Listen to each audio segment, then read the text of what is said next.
I never thought I would find myself standing in front of St. Michael's Children's Home at 17 years old, gripping my little brother's hand like it was the only thing keeping me tethered to the earth.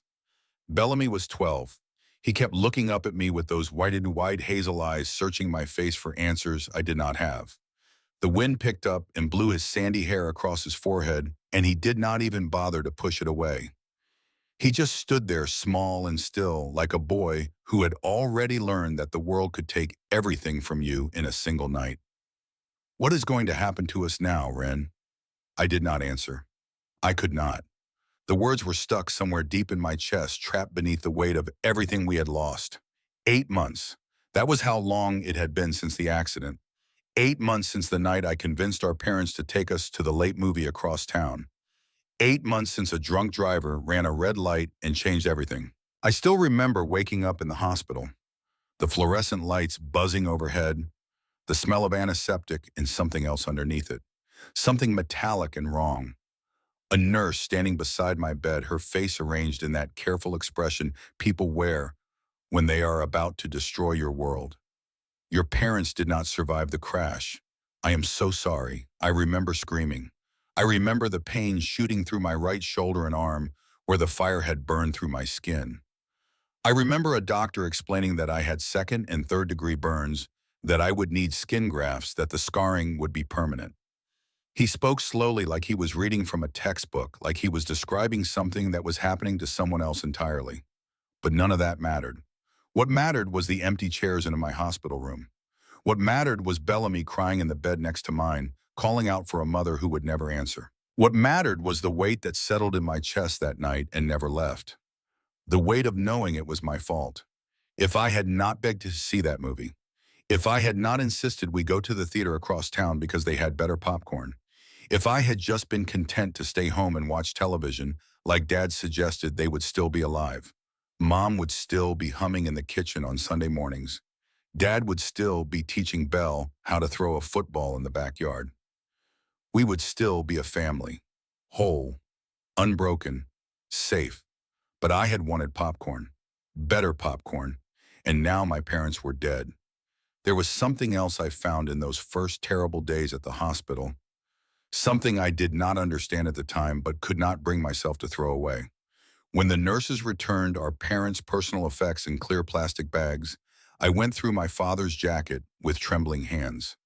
In the inside pocket, folded carefully, were 2 movie tickets, already purchased, already paid for, and tucked behind them a small note in my father's handwriting. "Surprise for Ren tonight. Do not tell her I already bought the tickets." He had planned it. Before I ever opened my mouth that evening, before I ever begged or pleaded or made my case for the theater across town, my father had already decided to take us. He had bought the tickets during his lunch break. He had written that note to my mother with a smiley face at the end, the way he always did when he was excited about something. I stared at those tickets for a long time in my hospital bed. I turned them over in my fingers, reading the show time, the seat numbers, the date that would become the worst night of my life. But I was 17, and drowning in guilt, and the meaning of what I was holding did not reach me. Not then.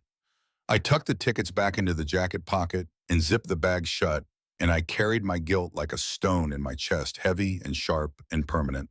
I would not understand what those tickets meant for a very long time. The first weeks after we left the hospital were spent with a foster family in Louisville, the Whitfields. They seemed nice enough at first. Mrs. Whitfield made us pancakes on Sunday mornings, and Mr. Whitfield helped Bellamy with his math homework at the kitchen table after dinner. For a brief, fragile moment, I let myself believe that maybe things would be okay. Maybe this family would keep us. Maybe Belle and I could build something here, even if it was small, even if it was temporary. Then the social worker came to visit. She pulled me aside while Bellamy was watching cartoons in the living room. Her voice was low, almost apologetic, like she was delivering a diagnosis she wished she did not have to give. "The Whitfields have decided they cannot keep both of you long term. They have offered to continue fostering Bellamy, but they feel that your needs are too complex for them to handle." My needs. That was their polite way of saying they did not want the 17-year-old with the burn scars and the nightmares. The one who woke up screaming 3 times a week, drenched in sweat, clawing at phantom flames that were not there. The one who flinched when car headlights flashed through the window at night. The one whose right shoulder and arm looked like melted wax pink and puckered and wrong. I found out later what really pushed them over the edge. Bell told me weeks afterward in the quiet voice he used when he was afraid of hurting my feelings. He said he had heard Mrs. Whitfield on the phone with a friend. Her exact words, "That girl's scars frightened my son. He had a nightmare about her arm. I just cannot have that in my house." I told the social worker we would not be separated. She sighed and wrote something in her notebook. She did not argue. She did not try to convince me. She just made a note like she was adding another line to a very long list of problems she could not solve. The second family lasted 6 weeks. The Brennans, a younger couple in their 30s who said all the right things during the intake meeting. "We want to make a difference. We believe every child deserves a home. We are ready for the challenge." They were not ready. They were not ready for me pacing the hallway at 2 in the morning because sleep felt like drowning. They were not ready for the way I checked every lock in the house 3 times before bed. They were not ready for the sound of my screaming cutting through their walls in the dead of night. They asked the agency to remove us after 6 weeks. They did not even tell us in person. We came home from school and our bags were packed by the front door, and a social worker was sitting in the living room with that look on her face. That careful, rehearsed "I am sorry" look that I was beginning to know better than my own reflection. The third family was different. The third family almost broke me, but not in the way you might think. Her name was Mrs. Calloway, Patricia Calloway. She was a widow in her late 50s who lived alone in a small house in Bardstown with a garden out back and a cat named Juniper who slept on the porch swing. She had fostered children for 15 years. She had seen everything. She was not afraid of scars or nightmares or a teenage girl who could not stop blaming herself for her parents' death. She took us both in without hesitation. She gave us rooms next to each other so Bell could knock on my wall if he needed me in the night. She kept a nightlight on in the hallway because she noticed I could not sleep in complete darkness. She never once stared at my scars. She never once made me feel like I was too much or too broken or too difficult to love. She was the first person since the accident who made me think that maybe, just maybe, the world still had good people in it. Bell adored her. He started smiling again. Small smiles that did not quite reach his eyes, but were smiles nonetheless. He helped her in the garden after school, pulling weeds and watering tomatoes and talking to Juniper like the cat could understand every word. He was healing, slowly, unevenly, but healing. We were there for 2 months when Mrs. Calloway sat us down at the kitchen table one afternoon. She had made hot chocolate, the real kind, with milk and cocoa powder and a little bit of vanilla extract. She always made hot chocolate when she had something important to say. "I need to tell you both something, and I need you to be brave for me." She was sick, cancer, the kind that had already spread too far by the time they found it. She had known before she took us in, but she had taken us anyway because she did not want us to spend another night without someone who cared. She thought she would have more time. She was wrong.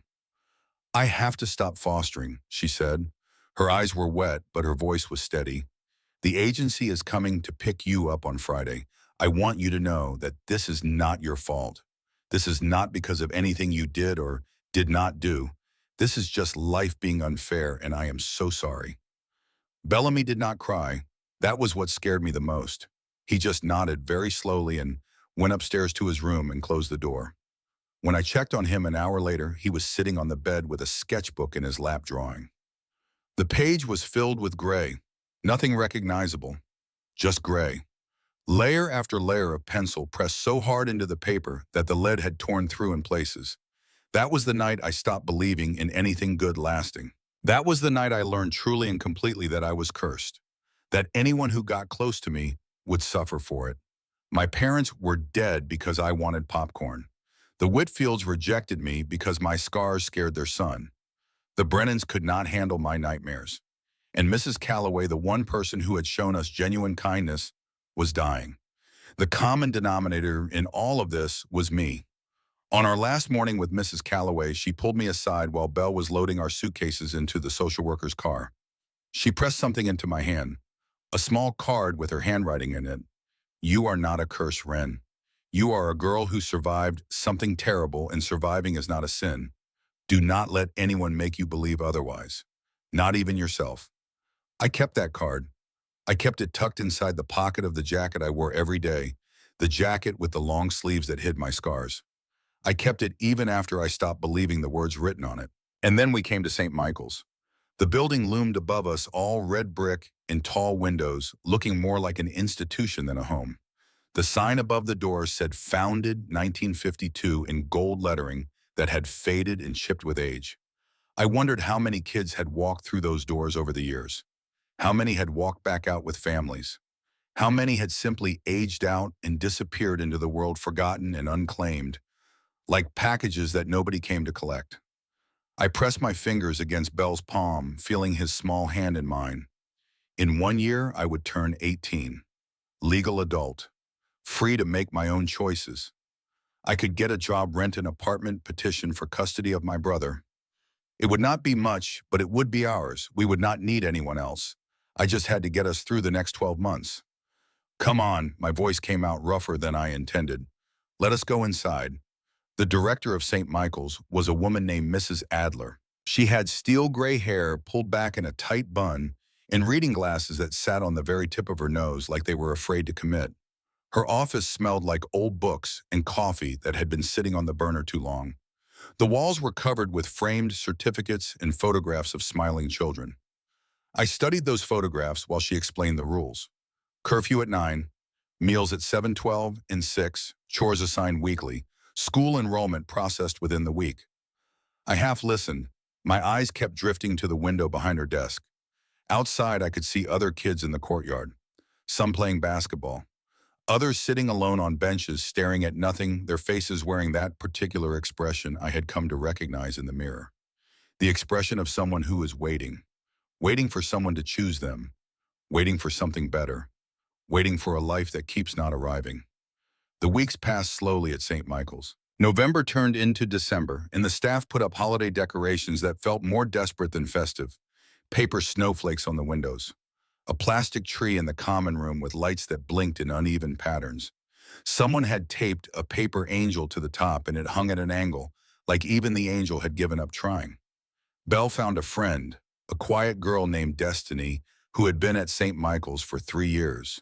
She had braids that she twisted between her fingers when she was nervous, which was most of the time. They would sit together at meals and whisper about things I could not hear, and sometimes if I watched from across the room, I could see the ghost of a smile on Belle's face. But the gray drawings continued. I found them everywhere, stuffed under his mattress, folded into his textbooks, crumpled in the trash can in his room, page after page of nothing but gray. No shapes, no figures, no landscapes. Just gray pressing down on white paper until the white disappeared entirely. I asked him about it once. He shrugged and said he liked the color. I did not push it. I was afraid of what he might say if I did. I kept to myself mostly. The other girls my age had their own problems, their own stories, their own reasons for being here. We did not talk about those things. There was a girl named Tatum who had been at St. Michael's longer than anyone. She had this way of looking at new arrivals, this flat measuring stare that said, I have seen 100 kids like you come through those doors, and I have watched every single one of them leave without me. She never spoke to me directly. She did not need to. Her silence said everything. We just coexisted, moving around each other like planets in separate orbits, close enough to feel each other's gravity, but never quite touching. Belle worried me more than anything. The gray drawings were one thing, but there were other signs. He stopped asking about the future. He used to do that constantly in the foster homes and the car rides between placements. He would ask me where we would live when I turned 18, what kind of apartment we would get, whether we could have a tour, whether the kitchen would have a window. He had a whole list of questions about a life that did not exist yet, and he would cycle through them like a boy flipping through the pages of a catalog, picking out the parts he wanted to believe in. At St. Michael's, the question stopped. He stopped talking about the apartment. He stopped talking about the dog. He stopped talking about the window in the kitchen. It was like the future had become a country he no longer believed in, a place on a map that someone had erased while he was not looking. One night I heard him talking to Destiny through the wall. Their rooms were next to each other, and the walls at St. Michael's were thin enough that you could hear someone breathing on the other side if the building was quiet enough. I pressed my ear against the plaster, not proud of it, but unable to stop myself. Do you think anyone ever actually leaves this place? Belle's voice muffled, but unmistakable. Destiny's reply was so quiet I almost missed it. Some kids do, the little ones mostly, the cute ones, the ones who do not have too much wrong with them. What about the rest of us? A long pause. Then Destiny said something that made my heart crack right down the middle. The rest of us just get older. I pulled away from the wall and sat on my bed in the dark, and I made a decision. I would not let that happen to Bellamy. I did not care what it cost me.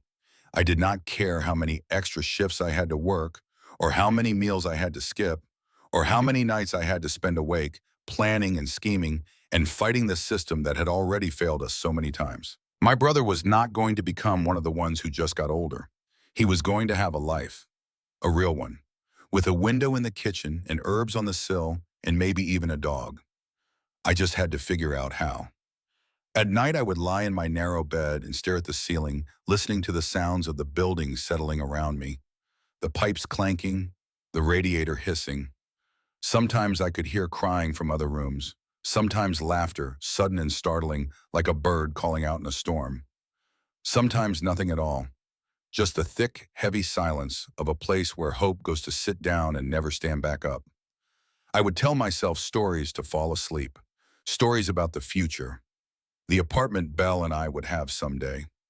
Small but clean, with a window in the kitchen where we could grow herbs on the sill, a couch where we could watch movies on Friday nights, a life that belonged to us and no one else. A life where I did not have to be afraid of being left behind because there would be no one left to leave us. Those stories were the only thing that kept me going. Then one Tuesday in early December, Mrs. Adler called us into her office. My stomach dropped immediately. In my experience, being called to the director's office never meant anything good. It meant you were being moved, split up, shipped off to somewhere worse. It meant another car ride with a social worker who would not look you in the eye, another set of strangers who would smile too wide and promise too much, and ultimately fail to keep any of it.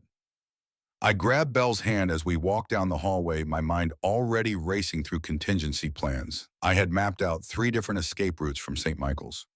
The window in the second-floor bathroom that opened onto the fire escape, the gap in the fence behind the basketball court, the service entrance by the kitchen that the staff left unlocked during deliveries. If they tried to separate us, we would run. I would figure out the rest later. But when we stepped through the door, there were already people waiting inside. 2 of them. An older couple sitting in the chairs across from Mrs. Adler's desk. They both stood up when we entered, moving slowly, carefully, like people who had learned to be gentle with their own bodies. Like people who had carried something heavy for a very long time and had grown used to the weight of it. The woman had silver hair cut short around her face and deep blue eyes that seemed to take in everything at once. She was wearing a simple green sweater and jeans. Practical clothes for practical work. Her hands were clasped in front of her, and they were trembling. Not from cold, from something deeper. The man was tall and weathered, with the kind of face that looked like it had been carved by decades of wind and sun and hard Kentucky winters.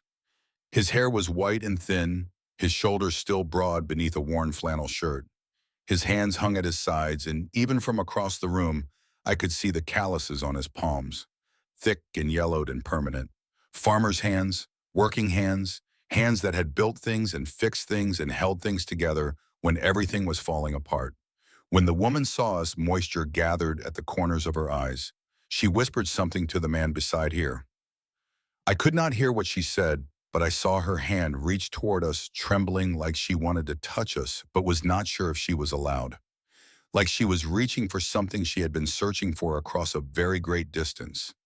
The man put his arm around her shoulders. His own eyes were red. Mrs. Adler cleared her throat gently. Wren, Bellamy, I would like you to meet Lorene and Haskell Callahan. She paused, and something in her voice made me go very still. They are your grandparents, your mother's parents. The words did not make sense at first. They bounced around inside my skull, refusing to settle into any kind of meaning. Grandparents. That was impossible. Mom had told us her parents died in a car accident when she was young. It was one of the few things she ever said about her past. She did not like talking about her childhood. She did not like questions about where she came from. There were no photographs of her family in our house. No letters, No heirlooms passed down through generations. No Christmas cards with return addresses. Nothing. We did not have grandparents. We did not have anyone. That was the whole reason we ended up here. I felt Belle's grip tighten on my hand. He was looking at the strangers with confusion written across his face. His mouth opened, then closed, then opened again like a boy who had forgotten how to form words.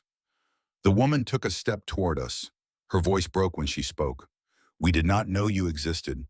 Please, you have to understand. We lost touch with your mother many years ago. We searched for her.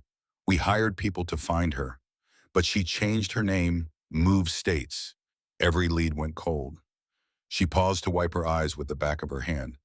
We thought we would never see her again. We never imagined she had children, that we had grandchildren. The man spoke then. His voice was quiet and rough like gravel settling under heavy boots, like a voice that had been used sparingly for a long time and had grown rusty from the quiet. We found out about the accident from a news article online. It mentioned your names, Wren and Bellamy, and it listed your mother's maiden name, Callahan. It took us months to track you down through the system, but we are here now. He looked at me directly and I saw something in his eyes that I did not recognize at first. It took me a moment to understand what it was. It was hope, raw and terrified and desperate. The hope of a man who knows he is asking for something enormous and has no idea whether he deserves to receive it. If you will have us, he said, we would like to take you home. I did not trust them. How could I? These people were strangers. They claimed to be our grandparents, but we had never met them, never heard their names, never seen their faces in any photograph. Mom had told us they were dead. Why would she lie about something like that? Unless they were the liars. Unless this was some kind of scheme, some scam to get access to two vulnerable kids. Maybe they wanted the foster care money. Maybe they wanted something worse. I had learned to be suspicious of adults who claimed to want to help. Help, in my experience, was a word people used right before they let you down. But Mrs. Adler vouched for them. She showed me the paperwork. Birth certificates linking our mother to the Callahan family.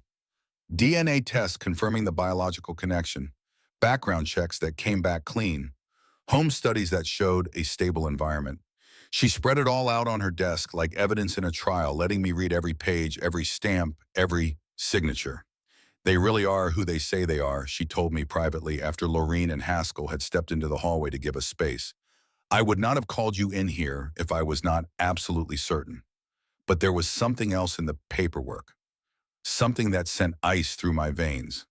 Our mother's birth certificate listed her name as Catherine Callahan.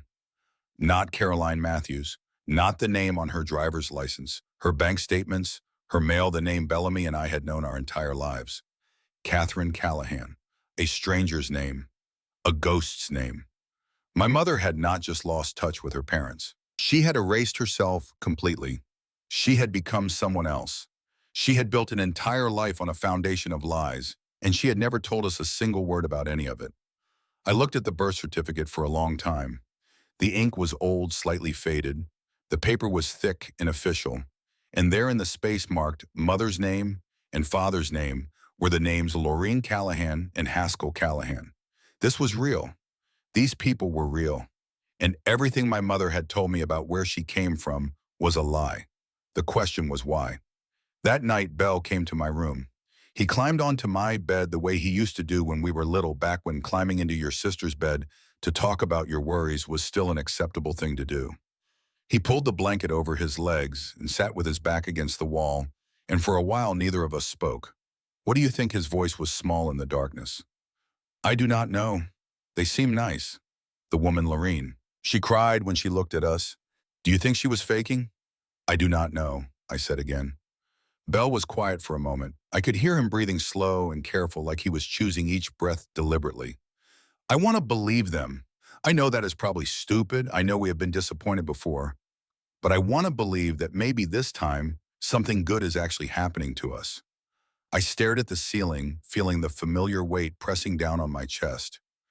Bell needed this. He needed a home, a family, people who would help him with his homework and teach him things and tell him everything was going to be okay.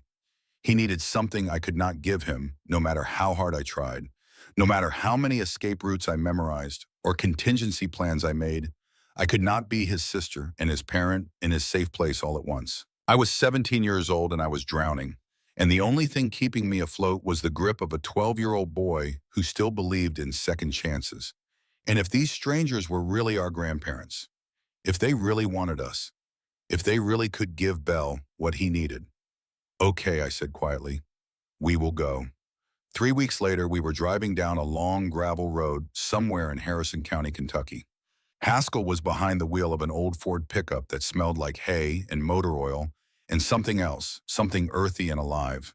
The kind of smell that had soaked into the upholstery over decades and become part of the truck itself, inseparable from the cracked leather seats and the dusty dashboard and the cassette tapes rattling in the console between us. Lorene sat in the back seat with Belle and me. She had been pointing out landmarks since we turned off the main highway, her voice soft with memory. That ridge over there. Your mother used to climb up there every spring to watch the wildflowers bloom. She would sit up there for hours just watching. Said it made her feel like she could see the whole world from that ridge and that creek we just passed. She caught her first fish in that water when she was 8 years old. Threw it right back in because she felt bad for it. Cried all the way home about the hook in its mouth. She said your mother, not Catherine, not Caroline, just your mother. Like she was being careful not to use a name that might open a door she was not ready to walk through. Bell was pressed against the window, his eyes wide, drinking in every detail. The rolling hills covered in winter brown, the wooden fences running along the roadside, the skeletal trees reaching toward the gray December sky like hands grasping for something just out of reach.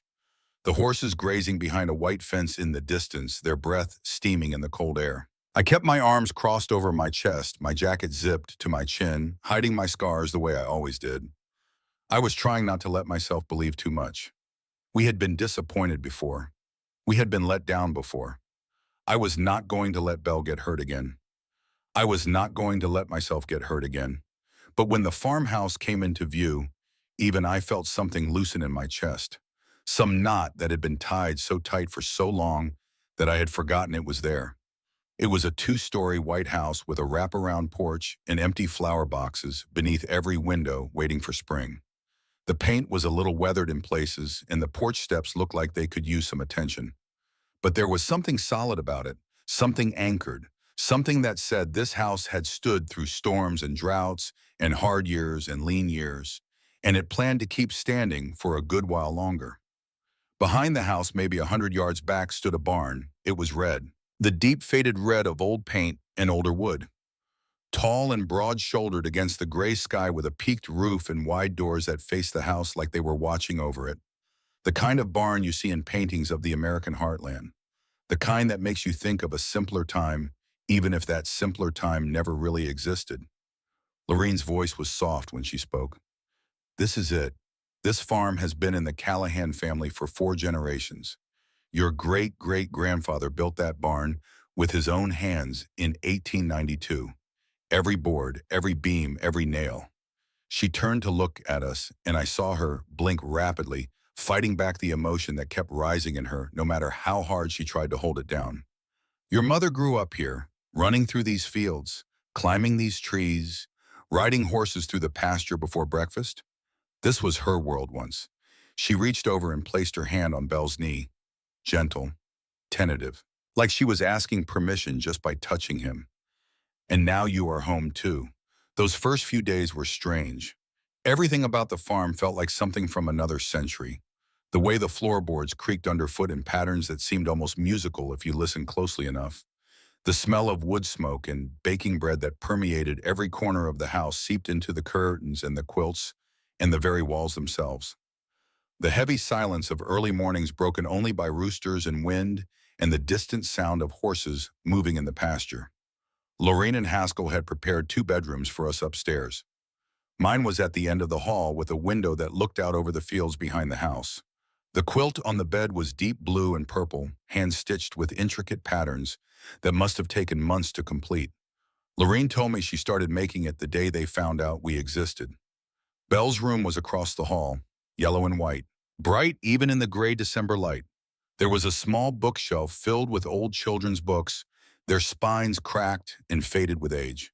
When I looked closer, I saw a name written inside the front cover of one of them. Catherine. Looping girlish handwriting. Our mother's name. Her real name. The name she left behind when she became someone else. These had been her books. This had been her room. And somehow, despite everything, they were still here, waiting like the house itself had been holding its breath for 20 years, hoping she would come back. She never did. But we were here now, and I was not sure yet what that meant. I ran my fingers along the spines of those books, feeling the old paper and cloth beneath my fingertips. One of them was a collection of fairy tales, the kind with dark illustrations and stories that did not always end happily. Another was a field guide to Kentucky wildflowers, its pages swollen with pressed flowers that had been placed between the chapters decades ago. They crumbled when I opened the book, releasing a ghost of a scent that was half dust and half something sweet and green, something that had been alive once, a long time ago, in a world where my mother was still a girl named Catherine, who pressed flowers into books and wrote her name on the inside cover in careful cursive. I closed the book and put it back on the shelf. I did not know why, but I could not look at it any longer. Lorraine and Haskell were patient with us. They did not push us to call them Grandma and Grandpa. They did not demand affection or gratitude. They just gave us space, let us explore the farm at our own pace, answered our questions when we asked them, but never pressed us to ask more. Haskell was a man of few words, but the words he did speak carried the kind of weight that made you stop and listen, the way you stop when you hear thunder in the distance. He got up before dawn every morning to tend to the animals, and after a few days he started taking me with him. Not asking, just leaving the door to my room open on his way past the smell of coffee, drifting up the stairs like an invitation. We would walk the fence lines together in the early morning light, checking for damage, looking for places where animals might escape or predators might get in. He showed me how to read the land, how the way the grass bent could tell you which direction the wind had been blowing during the night, how the color of the sky at dawn could predict whether rain was coming, how the horses behaved differently before a storm, grouping together, standing with their tails to the wind. You have good instincts, he told me one morning as we mended a broken section of fence together. His hands moved with the quiet confidence of someone who had done this work 10,000 times before. You notice things most people miss. Your mother was the same way. He did not say it with sadness. He said it like a fact, like noticing things was a gift that had been passed down through the family, the way other families pass down eye color or the shape of their hands. Bell took to farm life immediately the way a seed takes to good soil. He spent hours in the chicken coop talking to the hens like they were old friends, giving them names and elaborate backstories. He named all the horses too. There was Biscuit, a gentle brown mare with soft eyes, who let Bell brush her mane for as long as he wanted. There was Thunder, a gray gelding who was not nearly as fierce as his name suggested. And there was Maple, a chestnut with a white star on her forehead, who followed Bell around the pasture like a following its favorite person. It was the first time I had seen my brother smile in months. Really smile. The kind that started in his eyes and worked its way down to his mouth, slow and genuine like sunrise. And the drawings changed, not all at once, but I noticed. The gray was still there, but now there were other colors creeping in around the edges. A stroke of brown that might have been a horse. A smudge of green that could have been a field. He was not healed. Neither of us was. But something was shifting quietly the way the ground shifts in spring when the frost begins to loosen its grip. But there was one place on the farm they told us we could not go. The barn. That beautiful red barn that stood behind the house like a silent guardian, watching over the property with its wide doors and weathered walls. The barn that had been built by our great-great-grandfather's hands more than a century ago. The barn that looked as solid and enduring as anything I had ever seen. Haskell explained it to us casually one evening over dinner. His tone was easy, matter-of-fact, the way you might explain that a certain road was closed for construction, or that a particular drawer in the kitchen stuck and you needed to jiggle it. The barn is old, the floorboards are rotting in places, and the structure is not as sound as it used to be. I have been meaning to either restore it or tear it down for years now, but never found the time. Until I get around to fixing it up, I need you both to stay out of there. I do not want either of you getting hurt. We promised. Bell nodded earnestly, already distracted by the slice of pie Lorene was sliding onto his plate. I nodded too, but even as I said the words, something did not sit right, because I noticed things. Haskell said so himself. I noticed that the barn did not look dangerous from the outside. The walls were straight, the roof was intact. The red paint was faded, but the wood underneath looked solid, well-maintained, not the kind of structure that was about to collapse on someone. I noticed that the big double doors were not just closed, they were padlocked shut with a heavy chain. A thick industrial chain with a padlock the size of my fist. The kind of security measure you use to keep people out of something valuable, not to keep them safe from rotting floorboards. I noticed the way Lorene's eyes flickered toward the barn, sometimes when she thought no one was watching. A shadow would pass across her face quick and dark like a cloud crossing the sun. Then she would look away and smile and ask if anyone wanted more coffee, and the shadow would be gone. But I had seen it, I always saw it, and I noticed that some nights when the house was quiet and everyone should have been asleep, I could hear footsteps on the stairs. Careful, deliberate footsteps, the kind made by people who are trying very hard not to be heard. The back door would open and close with a soft click, and then silence. Long, heavy silence that lasted an hour or two before the footsteps returned and the back door clicked shut again. What were they doing out there? What were they keeping in that barn? What were they hiding? I told myself I was being paranoid. I told myself that Lorene and Haskell had earned my trust over these past few weeks. They had been nothing but kind and patient with us. They had given us a home, a family, a future. I had no right to be suspicious just because they had one old barn they did not want us going into. Every family had their boundaries, their spaces that were off limits.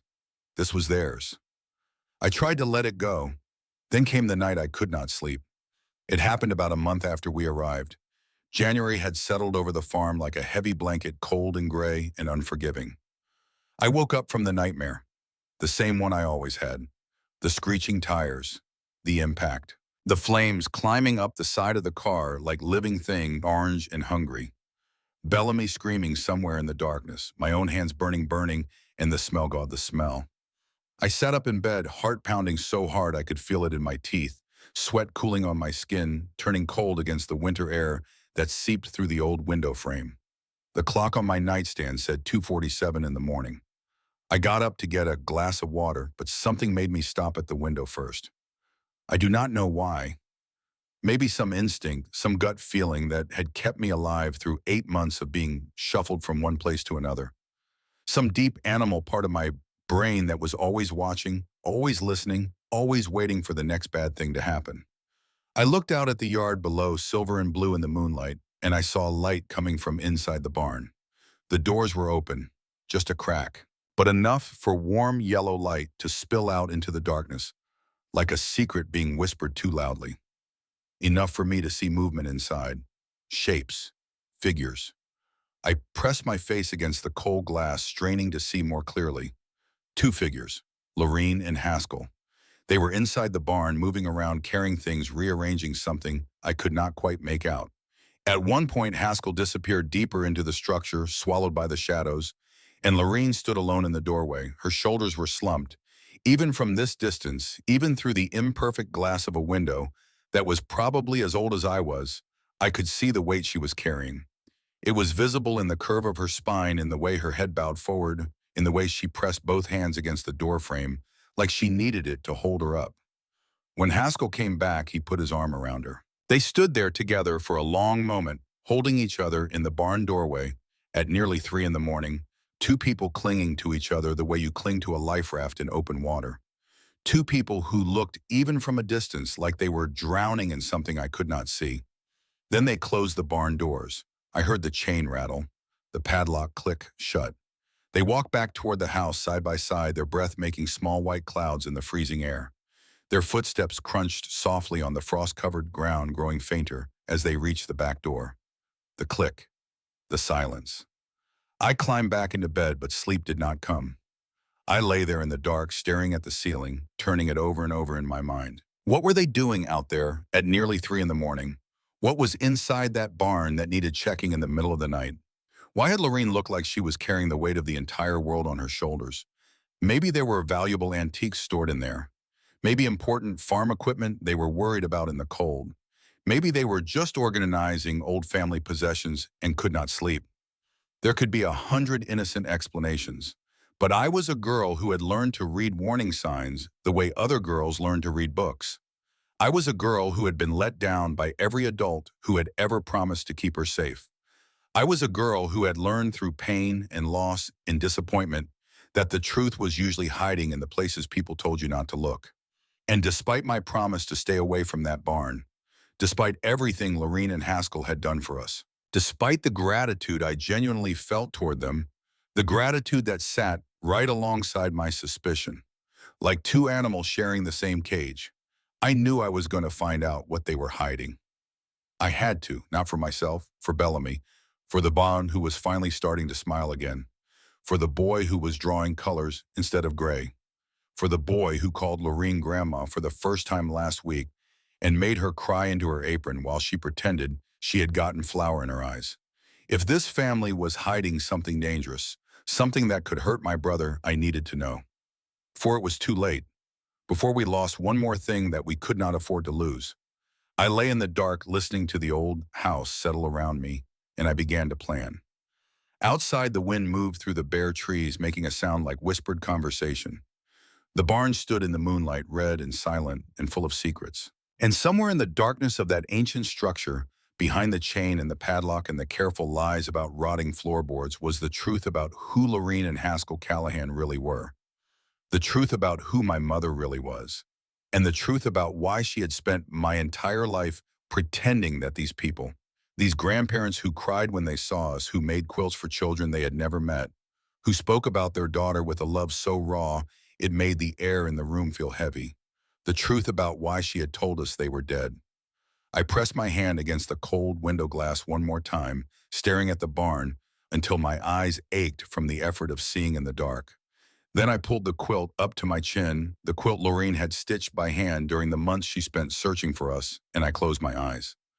Sleep did not come for a long time, but the plan was already forming, clear and sharp and inevitable like a crack spreading slowly through ice. I waited 3 more days before I made my move. 3 days of watching Lorene and Haskell, studying their routines, noting when Haskell left for town and how long he was usually gone, noting when Lorene was most absorbed in her work, the times of day when the kitchen swallowed her whole and she disappeared into the rhythm of kneading and rolling and stirring her hands coated in flour, her mind somewhere far away. The guilt gnawed at me constantly. These people had taken us in when no one else would. They had given us beds to sleep in and food to eat and warmth against the Kentucky winter. They had not asked for anything in return except our trust. And here I was planning to betray that trust the first chance I got. But I kept thinking about all the foster families who had seemed nice at first. All the promises that had been broken. All the times Belle and I had been moved like old furniture from one house to another. Our feelings irrelevant, our needs unconsidered, our pain invisible to everyone except each other. I had learned the hard way that kindness could be a mask, that people could seem warm and welcoming and then turn out to be something else entirely when the door was closed and the social worker had driven away. I was not going to let my guard down just because Lorene made good pie and Haskell taught me how to read the weather. Not until I knew for certain what they were hiding behind that padlocked door.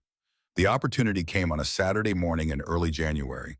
Haskell had driven into town to pick up supplies from the hardware store, a trip that usually took him at least 2 hours, sometimes longer, if he stopped at the feed store or ran into someone he knew, which he always did.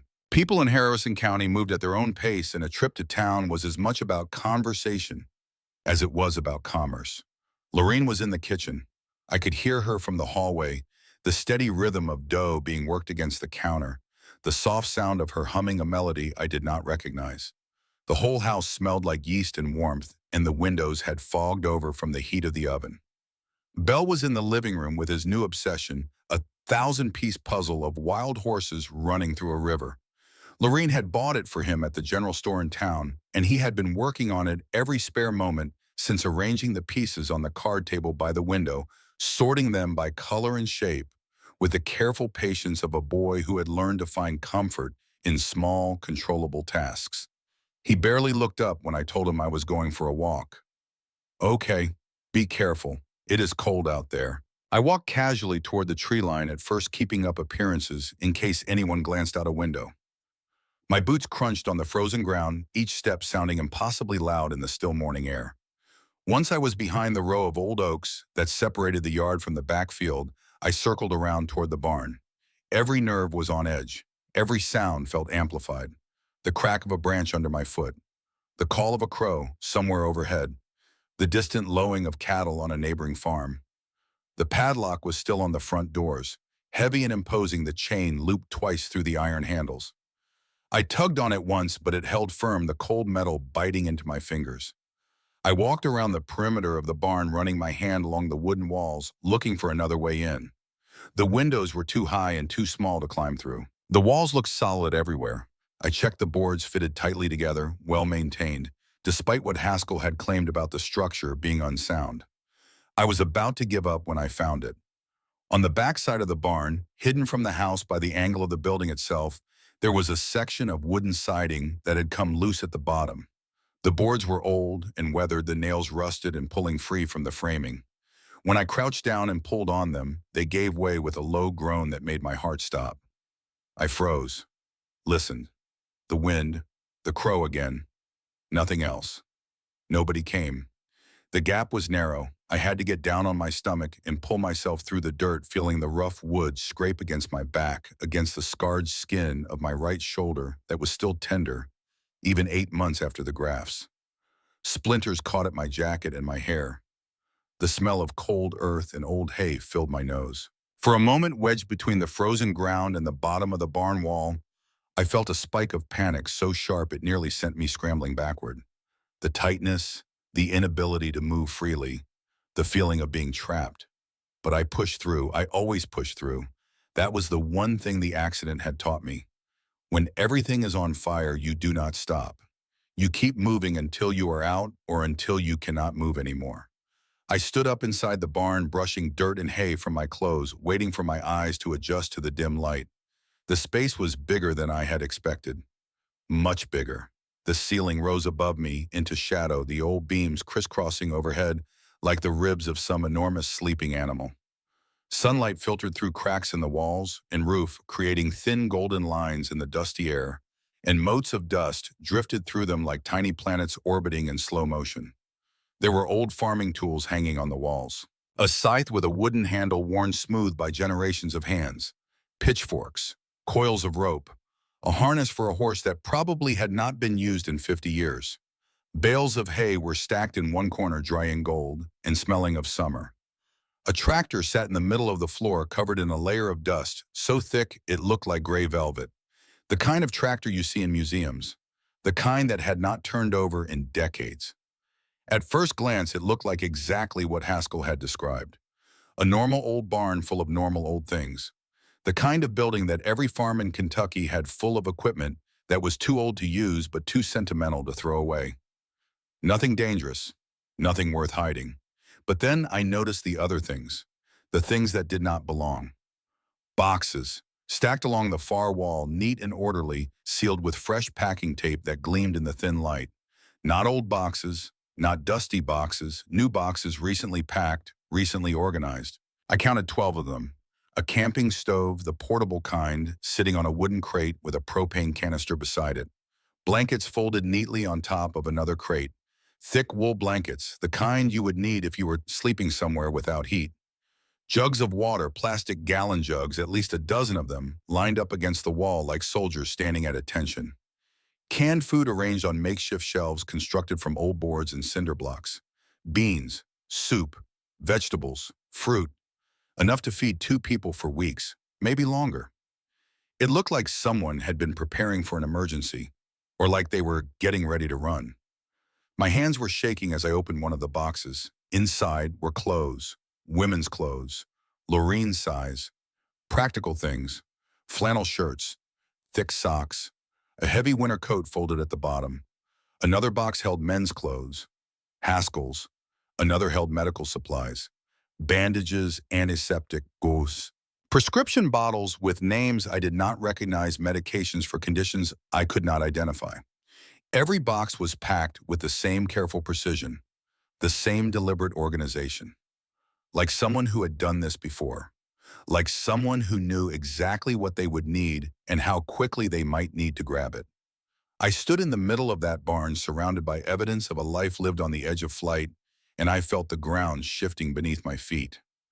This was not the home of two retired farmers living out their golden years in peace. This was a safe house, a staging ground, a place where two people kept everything they would need to disappear at a moment's notice. My heart was hammering now so loud I was sure someone could hear it outside. I walked deeper into the barn, past the tractor, past the supply boxes toward the back corner where the shadows were thickest. And there, partially hidden behind a wall of stacked hay bales, I found a ladder leading up to the loft. I hesitated, looking up into the darkness above me. This was already more than I had planned to find. I should leave now. Get out before someone caught me. Go back to the house and process what I had seen. Make a decision with a clear head instead of a racing heart. But I had come this far. And the answers I needed were not down here among the canned goods and the emergency blankets. They were up there in the darkness, in the place where Lorene and Haskell went at 3 in the morning when they thought no one was watching. The ladder creaked under my weight as I climbed. Each rung groaned like it was trying to warn me, trying to tell me to turn back, to leave well enough alone. I ignored it. I had spent my whole life being told to leave things alone, to stop asking questions, to accept what I was given and be grateful for it. I was done accepting. I was done being grateful for lies. The loft was darker than the main floor. Only one small window at the far end let in any light, a pale square of gray January sky. But as my eyes adjusted, I began to make out shapes in the shadows. And what I saw made every hair on my body stand on end. The entire loft had been converted into a living space.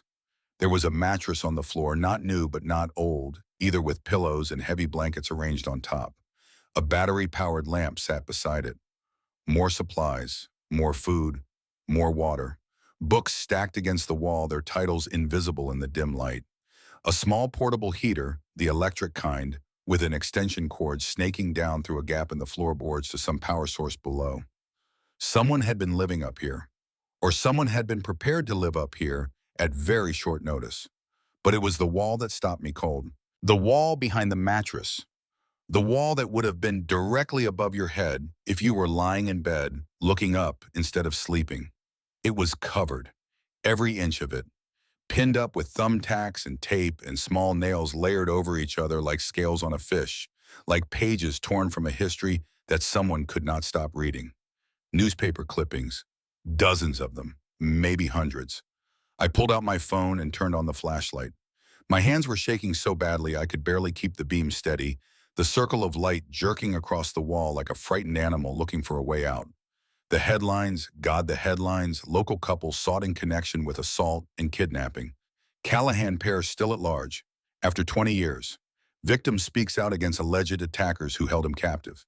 And there in the accompanying photographs, grainy black and white images printed on newsprint that had yellowed with age, were younger versions of Lorene and Haskell. Their faces unmistakable even across 2 decades. Lorene's jaw, Haskell's brow. The same eyes I had looked into across the dinner table just hours ago. The same eyes that had filled with tears when they first saw Belle and me in Mrs. Adler's office. Those eyes, those kind, patient, gentle eyes, staring out from wanted posters. I started reading the articles. My phone light moved from one clipping to the next, and the story assembled itself in front of me like a puzzle I did not want to solve. The oldest articles were from 20 years ago. According to the news reports, a man named Raymond Doss had come to the Callahan farm to look at a horse they had listed for sale. But when he arrived, Lorene and Haskell attacked him, beat him severely, held him captive in their barn for 3 days before he managed to escape and go to the police. 3 days. In this barn. In the building I was standing in right now. There were more articles from over the years. Reported sightings in different states. Updates on the ongoing investigation. The case going cold, then being reopened after a tip, then going cold again. Lorene and Haskell Callahan wanted for assault, unlawful imprisonment, and kidnapping, considered potentially dangerous. If seen, do not approach. Contact local authorities. 20 years. They had been running for 20 years. And now they had Belle and me. Isolated on this farm miles from the nearest town at the end of a gravel road that nobody drove down unless they had a reason to. No one checking on us. No one who knew we were here except the system that had already failed us so many times I had lost count. I felt the bile rising in my throat. My vision blurred and I blinked hard, forcing myself to focus, forcing myself to think clearly even as every instinct in my body was screaming at me to run. My hand went to my phone. I could call 911 right now, right this second. Tell them who Lorene and Haskell really were. Tell them there were two minors on this property with two fugitives. The authorities would come. Sirens on the gravel road, handcuffs on the porch. Justice finally for whatever Raymond Doss had suffered in this barn 20 years ago. And then Belle and I would be back in the system, back at St. Michael's, back to the narrow beds and the gray drawings and Destiny's voice through the thin walls. The rest of us just get older. I stared at the phone in my hand. The screen glowed in the darkness of the loft, the numbers 911 already typed the green call button, waiting for my thumb. One press, one single press of my finger, and everything would change. Again. Colton. No, that was not my name. My brain was scrambling, mixing up the story, mixing up reality with the chaos of everything I had just discovered. Ren. The voice came from below and my heart stopped beating entirely. Just stopped like someone had reached into my chest and squeezed it shut. Ren, I know you are up there. Lorene's voice, soft but clear, not angry, not panicked, just clear the way a person sounds when they have been expecting something for a long time, and it has finally arrived. I can see the light from your phone. Please come down. I know what you found, and I know what you are thinking, but please, please let me explain before you do anything. I did not move. I could not. My legs had locked in place, my muscles rigid, my body caught between the impulse to run and the impossibility of running. When you are standing in a loft with one way down, and the person you are afraid of is standing at the bottom of the only ladder. I know you have your phone in your hand. I know you are probably thinking about calling the police. I cannot stop you if that is what you decide to do. But if you have any doubt at all, please come down and let me tell you the truth first. Her voice broke on the last word, not dramatically, not theatrically. It just cracked the way old wood cracks when it has been holding weight for too long. Please, Ren, your mother would want you to hear the truth. I do not know why that worked. Maybe it was the mention of my mother.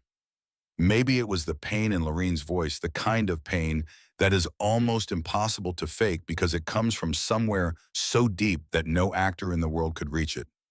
Maybe it was just the fact that I was exhausted, bone-deep exhausted from carrying so much suspicion and fear and responsibility for so long that my body did not have the strength left to hold on to all of it at once. I climbed down the ladder. Lorene was standing at the bottom, her face pale in the dim light that filtered through the barn walls. She looked older than I had ever seen her, like the weight of decades had suddenly become visible, pressing down on her, all at once aging her 10 years in the space of a single morning. Her hands hung at her sides. She did not try to take my phone. She did not move toward me. She did not try to block my path to the loose boards I had used to get in. She just stood there, waiting, the way a person waits for a verdict they have been dreading for 20 years. I know what those articles say. She spoke slowly, each word careful and deliberate, like she was placing stones across a river one at a time, making sure each one was solid before she put her weight on the next. I know how it looks. A man came to our property and we attacked him and held him captive and then ran away before we could face justice. That is the story. That is what the newspapers printed.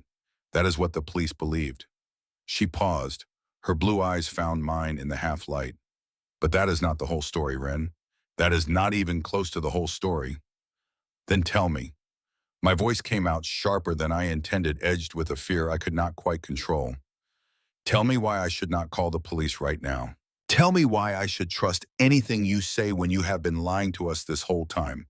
We did not lie to you. We are your grandparents. We did lose touch with your mother. We did spend years searching for her. All of that was true. Every word. But this. I gestured upward toward the loft, toward the newspaper clippings wallpapering the space above the mattress.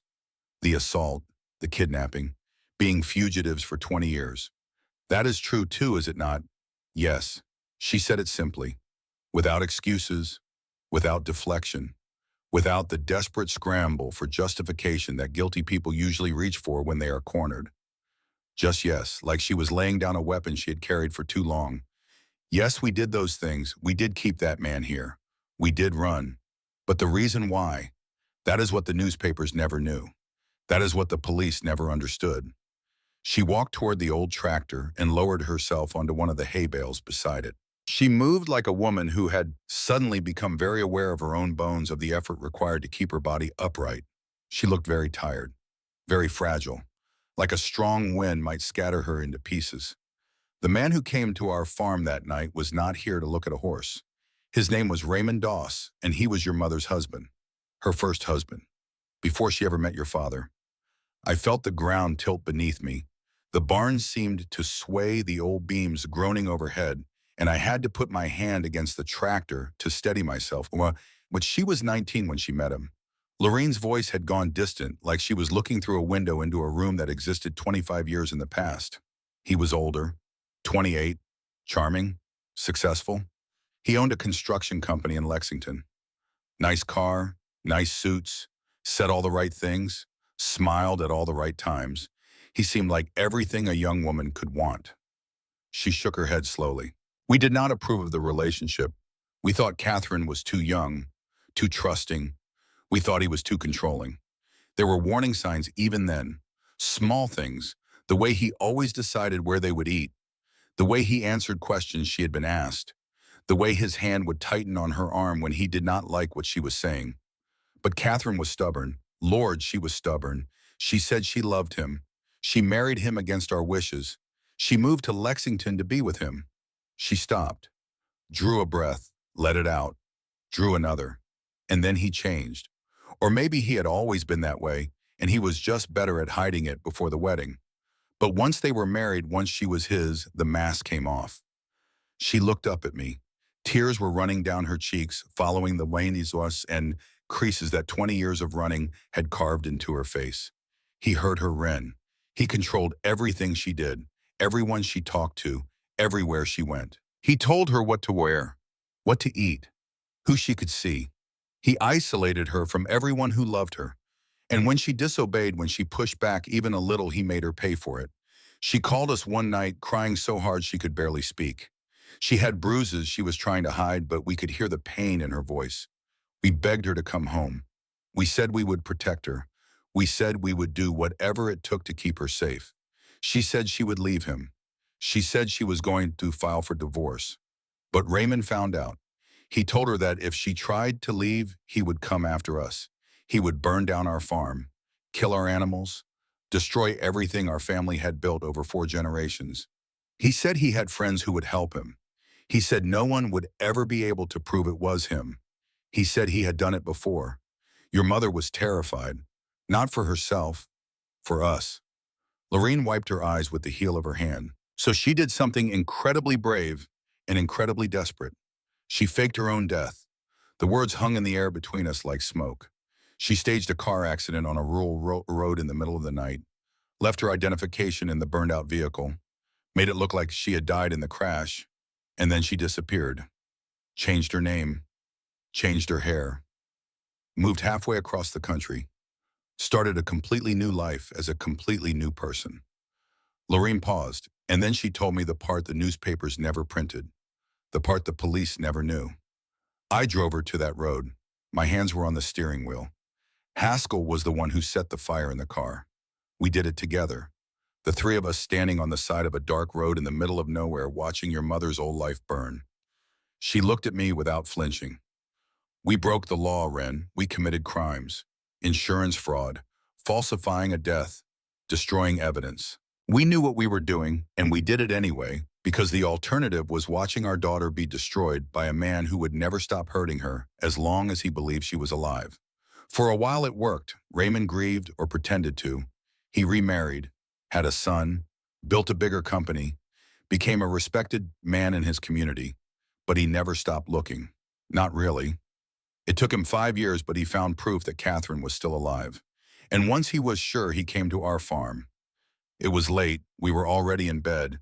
We heard someone pounding on the door, the kind of pounding that shakes the walls. When Haskell opened it, Raymond was standing on the porch, drunk, furious, holding a gun. He said he knew we had helped Catherine fake her death. He said we had made a fool of him, humiliated him, And now he was going to make us pay for it, and then he was going to find Catherine and make her pay too. He held that gun to Haskell's head while I stood in the hallway and begged him not to pull the trigger. He was screaming Wren, screaming about everything he was going to do to us, everything he was going to do to her. He was completely out of his mind. Haskell managed to get the gun away from him. And then we fought. It was ugly and desperate and nothing like what you see in movies. Raymond fell during the struggle and hit his head on the corner of the tractor. That tractor right there, he was bleeding, barely conscious. I looked at the tractor beside me, at the corner of the engine housing where the metal formed a sharp edge. I imagined a man's head striking that edge with enough force to draw blood, and I felt my stomach lurch. "Why did you not call the police then?" My voice was barely a whisper. Lorene shook her head. The shame in her face was naked and complete. "We should have. God knows we should have. But we panicked." Raymond kept saying, even with blood running down his face, he kept saying that if we turned him in, he would tell everyone where Catherine was. He would make sure she was found. He still had friends, he said. People in law enforcement. People in the courts. People who owed him favors and would do anything he asked. People who would find our daughter and drag her back to him no matter where she hid. And we could not let that happen. We could not let him get to her. Not after everything she had been through. Not after everything we had sacrificed to keep her safe. So you kept him here. For 3 days. The guilt in Lorene's voice was a living thing. It filled the barn like something physical pressing against the walls, pressing against my chest. We gave him food, water. We bandaged his head. We were not trying to hurt him. We were just trying to figure out what to do. How to protect Catherine without making everything worse. But we were stupid. We were scared. And scared people make terrible decisions.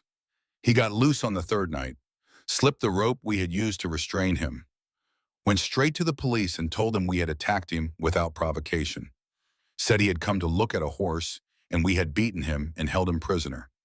We tried to explain about Catherine, about the abuse, about the gun, but the gun was gone. It had disappeared from the house while Raymond was still our prisoner. Someone took it, one of his friends maybe, someone who came while we were sleeping and removed the only piece of evidence that supported our story. It was his word against ours, and he was a successful businessman with connections throughout the county. We were just farmers who had apparently gone insane and attacked an innocent man. We knew we could not win, and we knew that if it went to trial, everything would come out. Catherine's new identity, her location, Raymond would find her. Even if he went to prison for a few years, he would eventually get out, and he would never ever stop. So we ran. We packed what we could. We sold what we could sell quickly, and we disappeared. We have been running ever since. The barn was very quiet when she finished. The only sounds were the wind pressing against the walls and the soft tick of the portable heater's cord swaying against the floorboards above us. I stood there trying to breathe, trying to think, trying to sort through everything she had just told me. My phone was still in my hand. The screen had gone dark. Did Mom know? My voice sounded like it belonged to someone else. Did she know you were running because of her? Lorene shook her head and fresh tears carved paths through the dust on her cheeks. We never told her. We never contacted her after we ran. We thought if the police were watching us, monitoring our communications, any attempt to reach out could lead them straight to her door. So we disappeared. We let our own daughter believe we had abandoned her, that we were angry, that we did not love her anymore. She pressed both hands against her face. That was the hardest thing I have ever done in my life, Wren. Letting my child think I had stopped loving her. It was harder than running, harder than hiding, harder than 20 years of looking over my shoulder, knowing that my girl was out there somewhere, thinking her parents had thrown her away. She dropped her hands, looked at me, and then she stood and walked to a spot beneath the loft near the ladder I had just climbed down. She knelt on the old floorboards and pried up a loose board with her fingernails. From the darkness beneath, she pulled out a wooden box. Old and worn, the finish scratched and faded, the hinges dark with tarnish. The kind of box that holds things too precious to throw away, but too painful to look at often. She carried it back to me and placed it in my hands. Open it, I lifted the lid. Inside were letters, hundreds of them, stacked so tightly they barely fit inside the box, pressed against each other, like passengers in a crowded train. Envelopes of every color, some yellowed and brittle with age, some still white and crisp. Some had stamps that had never been canceled, never dropped into a mailbox, never sent. Others had been mailed and returned. I could see the red stamps on the front. Return to sender, no such address, addressee unknown. I picked one up. The handwriting on the front was shaky, but careful. Lorraine's handwriting, it was addressed to my darling Catherine and then an address in Ohio. I wrote to her every week, Lorraine said. Her voice was barely audible now, like a candle flame burning down to the last inch of wick. Sometimes every day, for all those years, I told her about the farm, about the seasons changing, about how the apple tree she planted as a girl finally died in a storm, and we planted a new one in its place, about how much I missed her, how much we loved her, how sorry I was. I never sent most of them. I was too afraid. Afraid the police would trace them. Afraid Raymond would somehow intercept them. Afraid that even a letter could put her in danger. She wiped her eyes. Some of them I did try to send. You can see the ones that came back. Address unknown. No forwarding address. She kept moving. She kept hiding. And I kept writing anyway. Even when I knew the letters would never reach her. Even when I was writing to a ghost. I pulled out one of the returned envelopes. The stamp was postmarked 15 years ago. The address had been crossed out in red ink by some anonymous postal worker who had no idea they were returning a mother's heart to sender. I opened it. My darling girl, today is your birthday. I baked a cake even though there is no one here to eat it. I put candles on top and made a wish for you.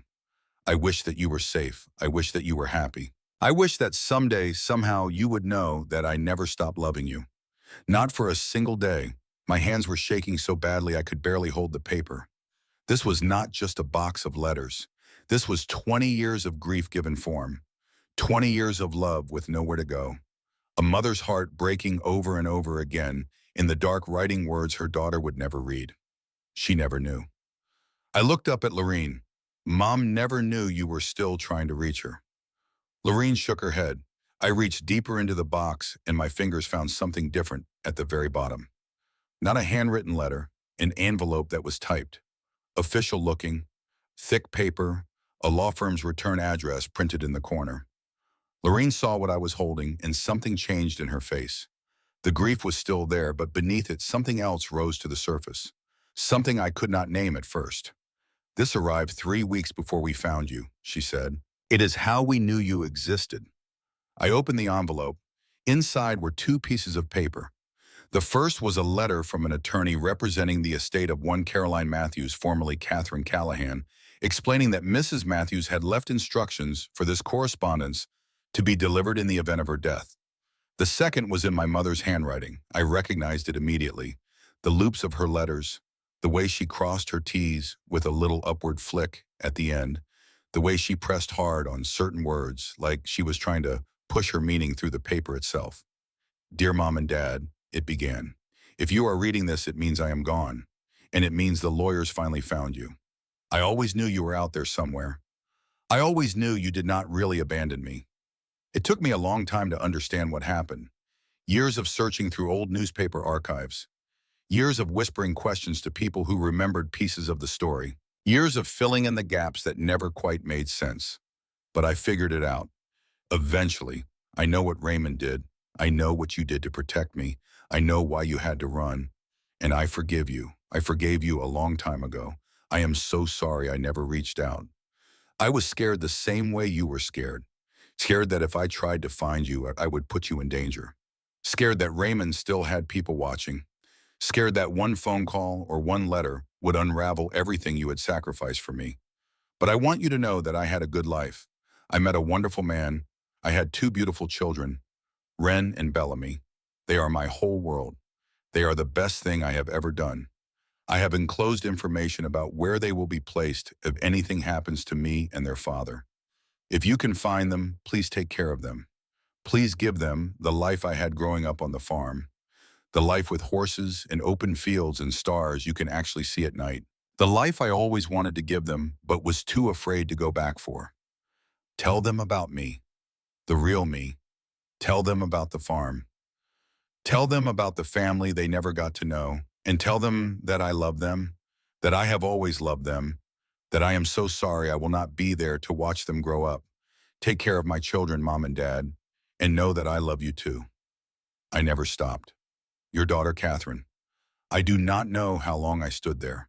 The letter had fallen from my hands at some point, drifting to the dusty floorboards like a leaf in autumn. I was crying. I could feel the tears on my face, hot and steady, dropping from my jaw onto the front of my jacket. My mother knew. She knew everything. She knew why her parents had disappeared. She knew they had been protecting her. And she had forgiven them years ago, without ever being able to tell them. And her final wish, the last thing she ever asked of the two people who had given up everything for her, was to take care of Belle and me. I felt Lorene's hand on my shoulder, gentle, tentative, like she was not sure if she had earned the right to touch me, like she was reaching across 20 years of silence and loss and hoping that her hand would not be pushed away. I turned and fell into her arms, and for the first time since the accident, I let someone hold me while I broke apart. That evening, Belle noticed something was different. He found me standing at my bedroom window, staring out at the barn in the fading light. The red paint looked almost black in the dusk, and the padlock on the door caught the last of the sun and flashed once before the shadow swallowed it. You know something. He said it as a statement, not a question. About the barn, about why they do not want us going in there. You found out. I looked at my little brother, 12 years old. He had lost so much already. Our parents, our home, every sense of security he had ever known. Did I have the right to take this away from him too?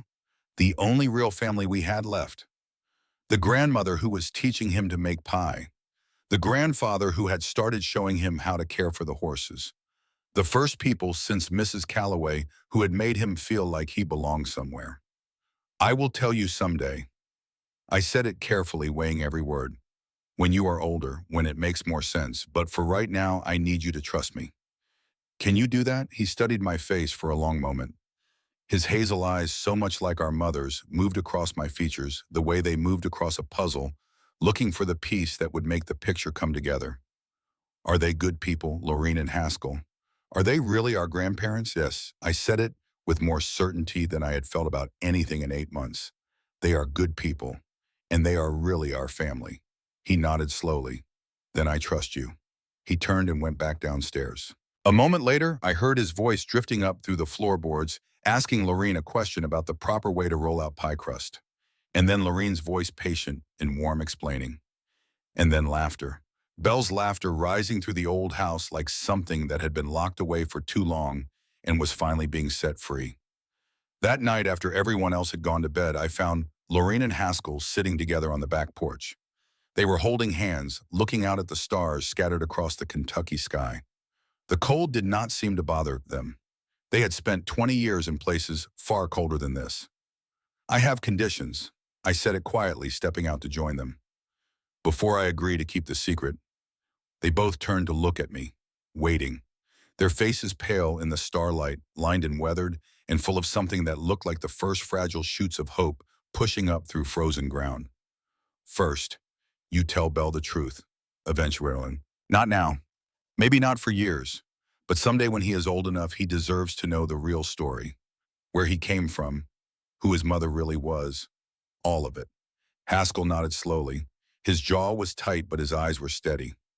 Second, if your past ever catches up to you, you face it. No more running, no more disappearing in the middle of the night. You stand your ground and you let the truth come out, whatever that means, whatever it costs. Lorene's fingers tightened around Haskell's hand. I could see the fear in her eyes, but she did not look away. We understand. Third, I paused, choosing my words carefully. The cold air burned in my lungs. You helped me know who my mother really was. Not just the woman who raised me. Not just Caroline Matthews. I want to know Catherine Callahan, the girl who grew up on this farm. The girl who pressed flowers into books and caught fish and threw them back. I want to know everything. Lorene's voice cracked, but she was smiling now. Smiling through the tears that seemed to be as much a part of her as the blue of her eyes. Yes. Yes to all of it. Thank you, Wren. Thank you for giving us a chance. We sat together on the porch for a long time after that, not talking much, just being. The stars wheeled slowly overhead, ancient and indifferent and beautiful. The barn stood in the darkness behind us, still full of its secrets, but the secrets did not feel quite as heavy now. Not now that they were shared. The weight I had been carrying for 8 months had not disappeared entirely. It never would not completely, but it felt lighter somehow, distributed, like a load that had been sitting on one pair of shoulders for too long and was finally being picked up by other hands. I was almost ready to go inside when I saw it. Down the gravel road, far away, but unmistakable in the clear winter night. Headlights, moving slowly. A dark sedan crawling along the road that led to the farm, its lights sweeping across the bare trees and frozen fields like searchlights, scanning for something. Or someone. The car slowed as it passed the entrance to our driveway. Slowed almost to a stop. And then after a long, breathless moment, it kept going. The taillights disappeared around the bend, swallowed by the darkness in the trees. I looked at Laureen. She was staring at the place where the car had been. Her face was very still. Her hand still holding Haskell's had gone white at the knuckles. Nobody spoke. The night pressed in around us cold and vast, and suddenly full of questions that none of us were ready to answer. The sedan came back the next day. I was standing at the kitchen window drying dishes while Laureen washed them when I saw it. The same dark car moving slowly up the gravel road, trailing a thin cloud of dust behind it, like a ghost dragging its shroud. It turned into our driveway this time. No hesitation. No slowing down to look and then driving past. It came straight for the house like it knew exactly where it was going. Laureen saw it too. The plate in her hand slipped and hit the edge of the sink with a crack that split the morning in half. She did not pick it up. She did not move. She just stood there, staring through the window, her wet hands dripping soapy water onto the floor, her face draining of color, the way a sky drains of light before a storm. Haskell appeared in the kitchen doorway. He had been in the mudroom, pulling on his boots, getting ready for his morning rounds. But something in the quality of the silence must have reached him because he was there before either of us said a word. His eyes went to the window, to the car, to Laureen's face. Take the children upstairs. His voice was calm, terribly calm. The calm of a man who has spent 20 years preparing for a moment he hoped would never come. No. I stepped forward, placing myself between them and the hallway that led to the stairs. I am not hiding. If this is what I think it is, I am not going upstairs while you face it alone. Haskell looked at me. For a long moment, something passed between us. Recognition, maybe. An understanding that I was not the girl who had arrived at this farm 2 months ago, the girl with her arms crossed and her scars hidden and her trust locked away behind walls she had built brick by brick from disappointment. I was something else now. I was part of this family, and this family did not run anymore. That was the deal, he nodded once. Then he walked to the front door and opened it. The car had stopped in front of the porch.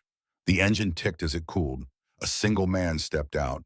He was maybe in his early 40s with dark hair going gray at the temples and a face that was difficult to read. His expression was carefully neutral, the kind of face a person builds when they have spent a long time thinking about what they are going to say and have not yet decided how to say it.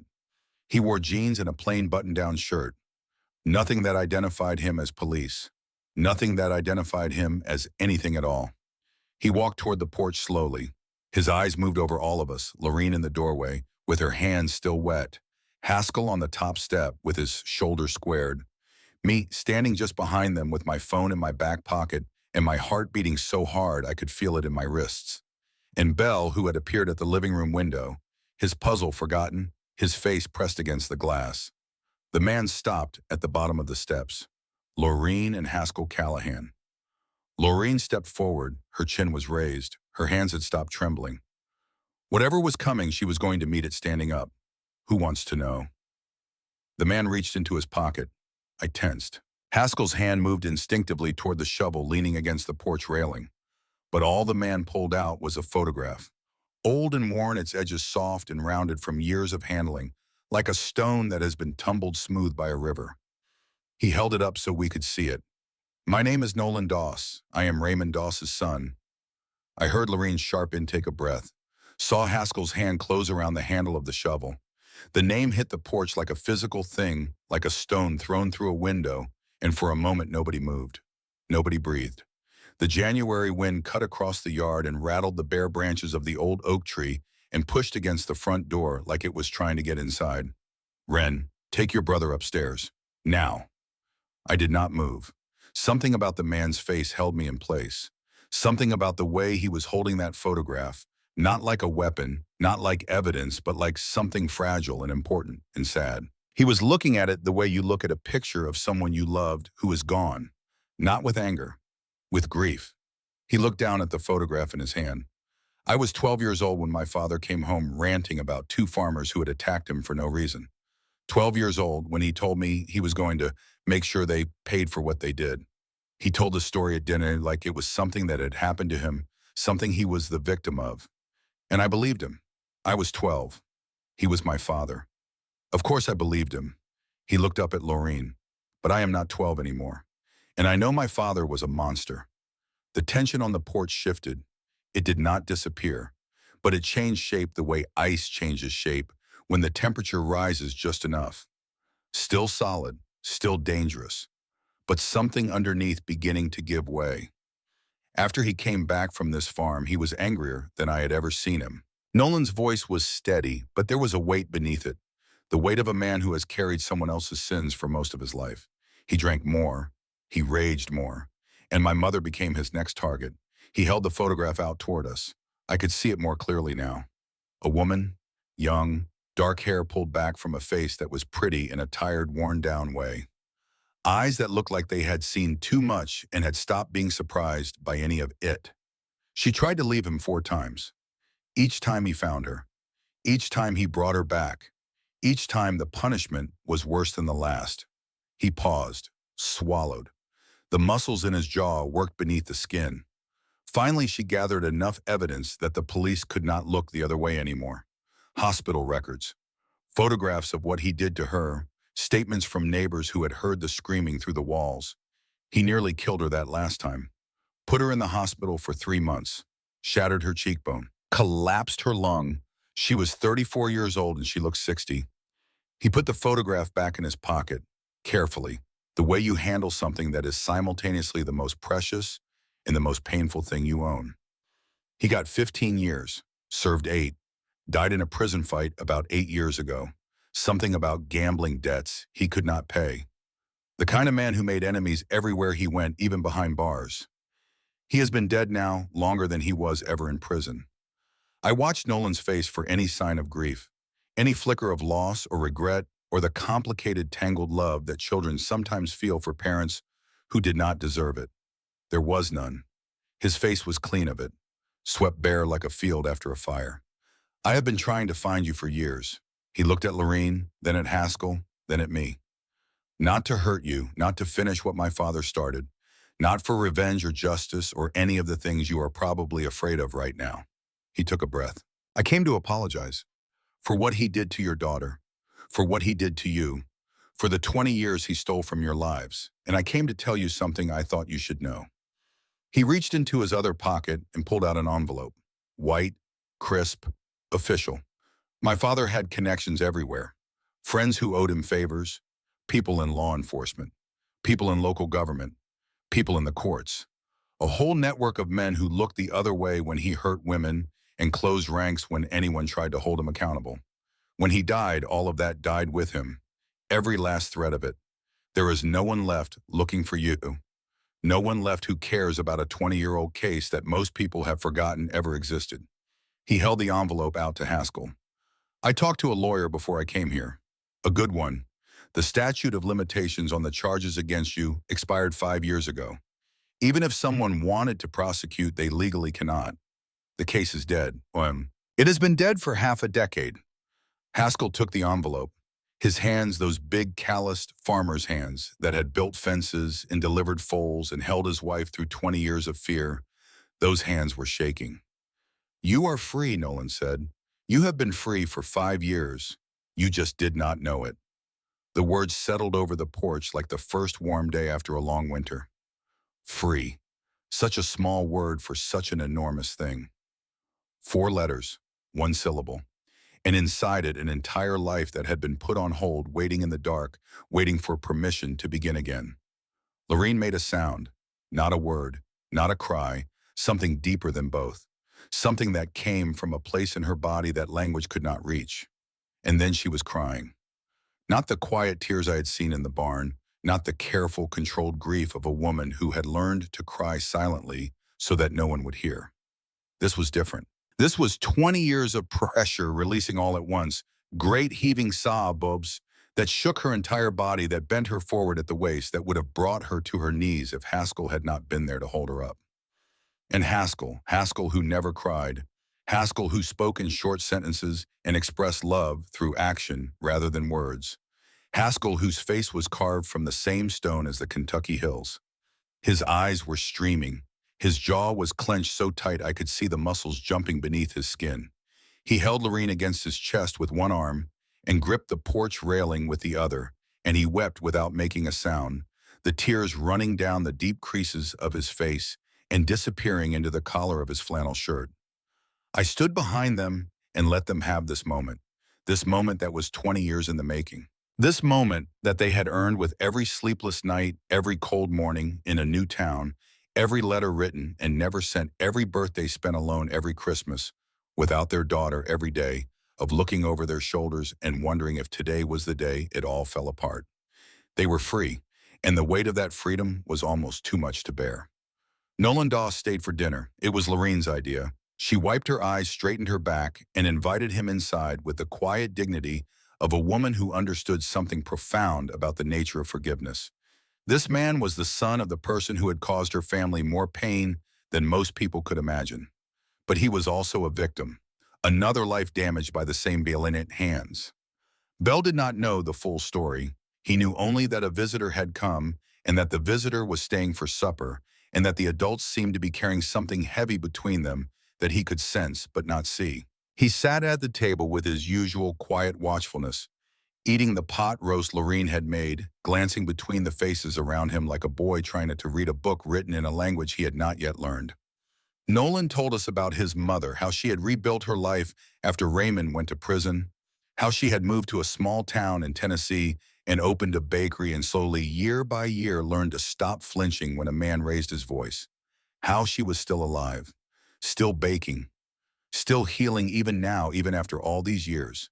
He told us about his own journey, the years of therapy, the slow, painful process of understanding that the man who raised you can also be the man who destroyed you, and that holding both of those truths at the same time does not make you weak.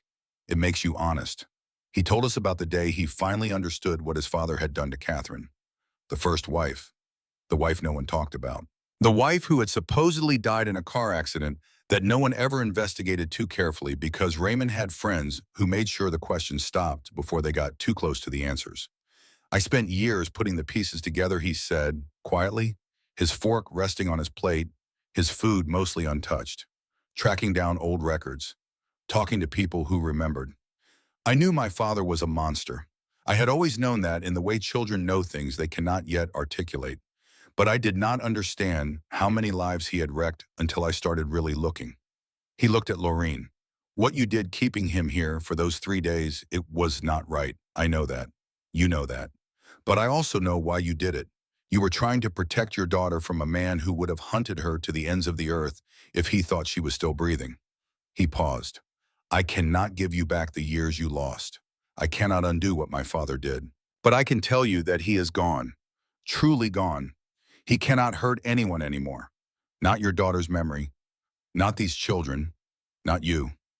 It was Bell who broke the silence that followed. He had been listening with that careful attention he gave to things he did not fully understand. His head tilted slightly to one side, his hazel eyes moving between Nolan and Lorene with a quiet intensity. Your dad, was he mean to you too? The table went still.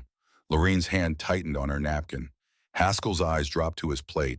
I held my breath. Nolan looked at my brother for a long moment. Then he nodded.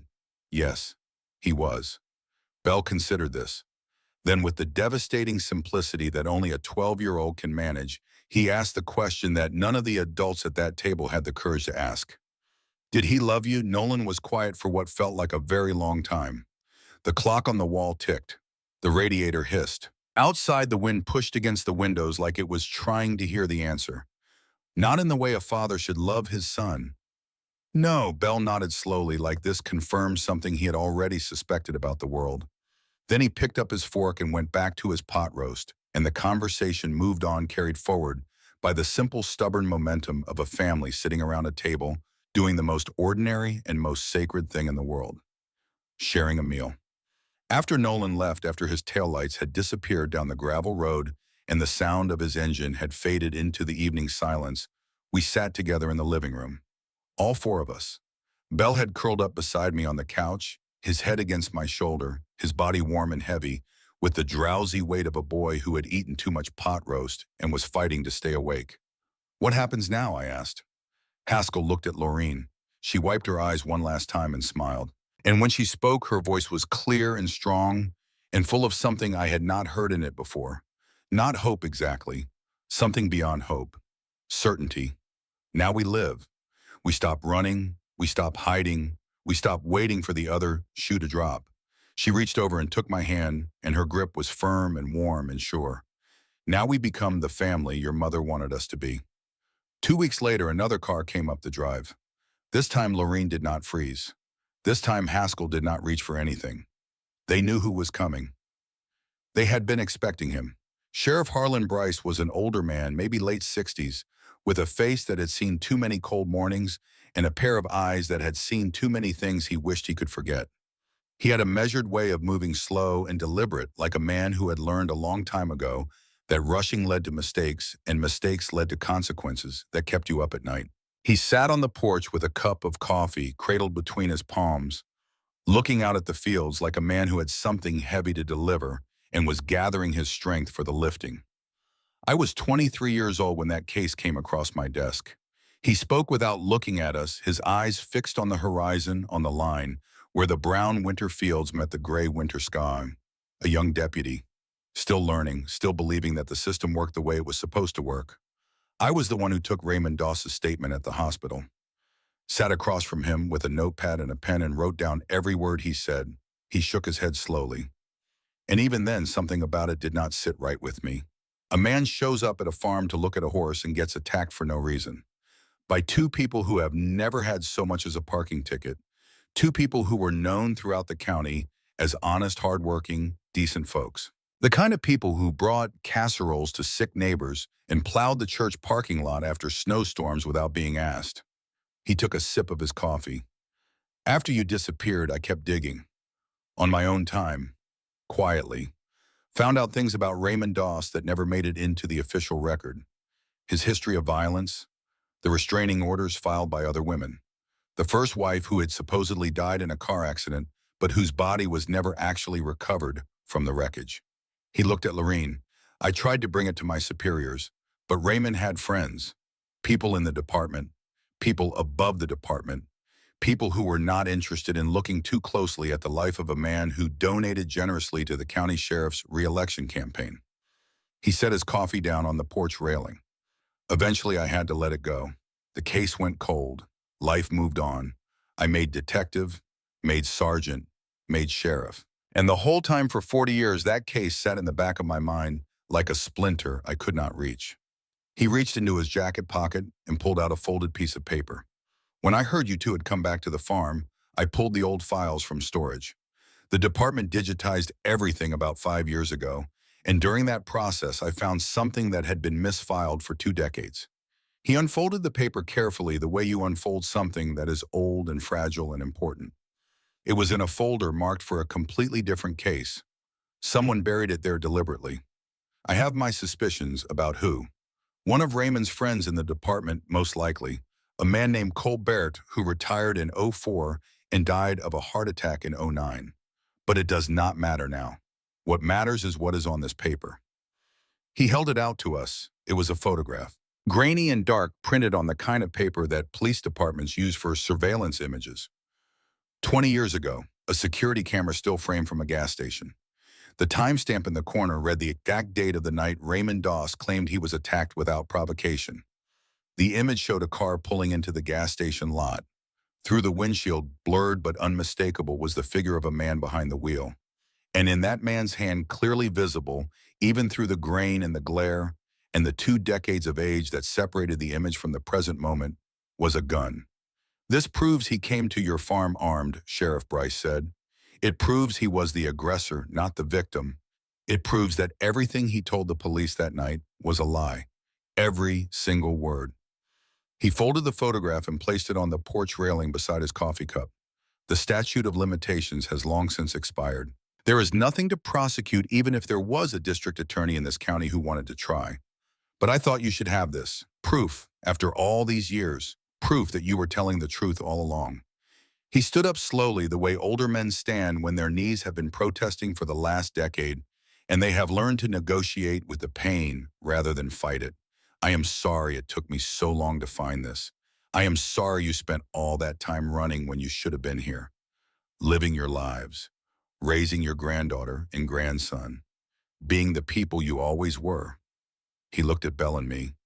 But at least now these children will grow up knowing the truth about their grandparents, that you are good people who were put in an impossible situation, that you protected your daughter the only way you knew how, and that the law, even when it fails you for 20 years, eventually finds its way to the truth. He put on his hat, tipped it to Lorene, shook Haskell's hand and walked back to his cruiser. We watched him drive away down the gravel road until the dust settled and the sound of his engine was swallowed by the wide quiet fields. Lorene was standing very still beside me. Her eyes were dry. She had cried so much in the past 2 weeks that I think her body had simply run out of tears. But there was something on her face that I had never seen before. Peace, real peace, the kind that goes all the way down to the bone. Haskell was leaning against the porch post, his arms crossed, staring out at the fields. His shoulders, those broad, strong shoulders that had carried so much for so long, were relaxed. For the first time since I had known him, his body did not look like it was braced for impact.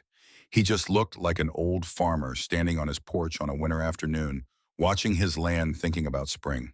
6 months later, the farm was unrecognizable, not the land itself. The land was the same eternal in the way that Kentucky land is eternal, rolling in green and gold under the summer sun, the fields stretching toward the horizon like a promise that kept going. But everything else had changed. The flower boxes beneath the windows were overflowing with blooms, red and yellow and purple, spilling over the edges like joy that could not be contained within the space allotted to it. The porch steps had been repaired, the fence lines mended, the pasture gates hung straight and true, and the barn had been transformed. The emergency supplies were gone, donated to the church in town.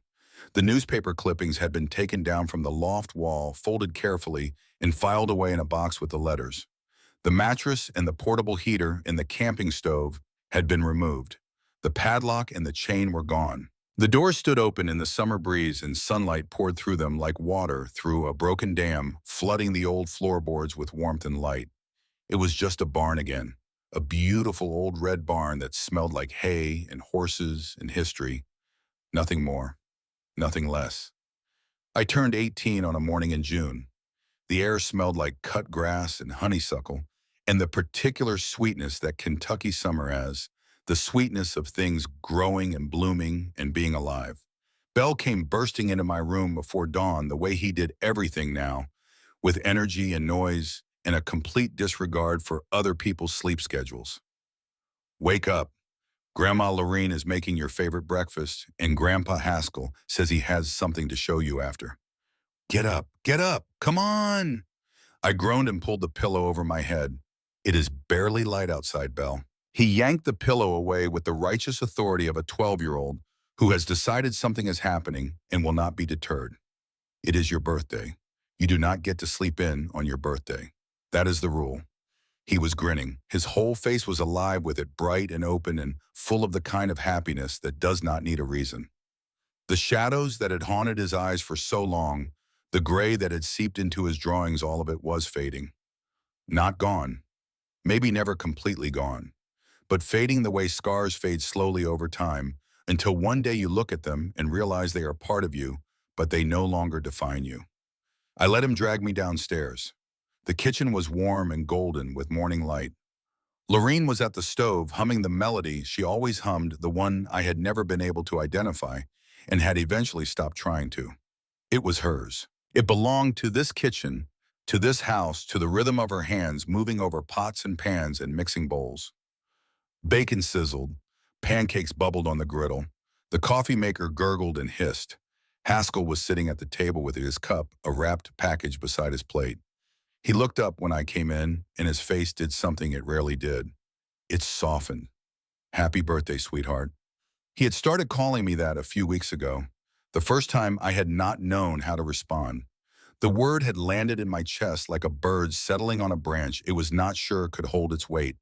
But now it felt natural. Now it felt like it had always been there waiting for someone to say it.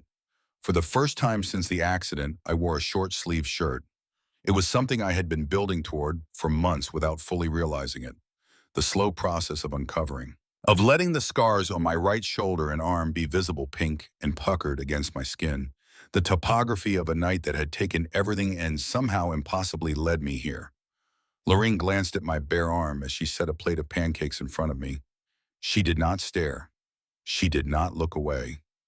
She simply looked the way you look at something that is part of someone you love, and then she smiled and went back to the stove. After breakfast, Haskell took me out to the barn that had held so many secrets. The barn that had changed everything when I crawled through the gap in the siding and climbed into the loft and found a wall covered in headlines that turned my world inside out. It was different now, light and open and clean, the old tools hanging neatly on their hooks, the hay bales stacked golden in the corner, dust motes drifting through the sunbeams like tiny dancers.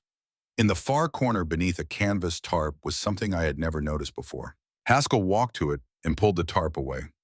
A motorcycle, old, dusty, rusted in places where the chrome had surrendered to time, but clearly once beautiful with graceful lines in a shape that spoke of speed and freedom and open roads stretching toward the horizon. "This was your mother's." Haskell ran his hand along the handlebars, his calloused fingers gentle against the old metal. "She bought it when she was 16, with money she saved working at the general store in town. Spent 2 years fixing it up, learning how the engine worked, replacing parts she found at junkyards and swap meets. She was not afraid of grease, not afraid of getting her hands dirty." He smiled, a rare thing, a Haskell smile. It changed his whole face. "She used to ride it through these fields, hair flying behind her, laughing like nothing in the world could touch her. Fastest thing in Harrison County," she used to say. And she was right. He turned to look at me. "I have been working on it these past few months. New engine, new tires, fresh coat of paint. Still needs some tuning, but it runs." He paused. "I thought maybe you would like to have it." I stared at the motorcycle, at this machine that my mother's hands had touched, that her body had sat upon, that had carried her through the fields of this farm when she was my age, when she was still Catherine Callahan, before the world broke her and she broke herself to get away from it. This artifact from a life I was only beginning to understand. I would like that very much. That evening, Lorene asked me to come upstairs. She led me to the room at the end of the hall, the room that had been my mother's. I had looked into it before seeing the faded posters on the walls and the dusty books on the shelves.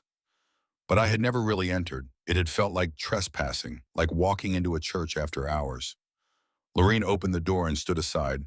"I want you to have these things." She walked to the dresser and picked up a small wooden box, not the box of letters. Something different, smaller, more intimate. These were her treasures, the things she loved most in the world, the things she kept on this dresser every day of her life until the day she left. Inside, I found a locket on a thin gold chain with a faded photograph inside too small and too old to make out clearly. A charm bracelet with tiny silver animals hanging from it, a horse, a cat, a bird, a fish, and a ring, simple, silver, set with a small blue stone that caught the light and held it. "That ring belonged to your great-grandmother." Lorene's voice was soft and steady. "Catherine wore it every single day from the time she was 14 until the night she left. I think she would want you to have it now."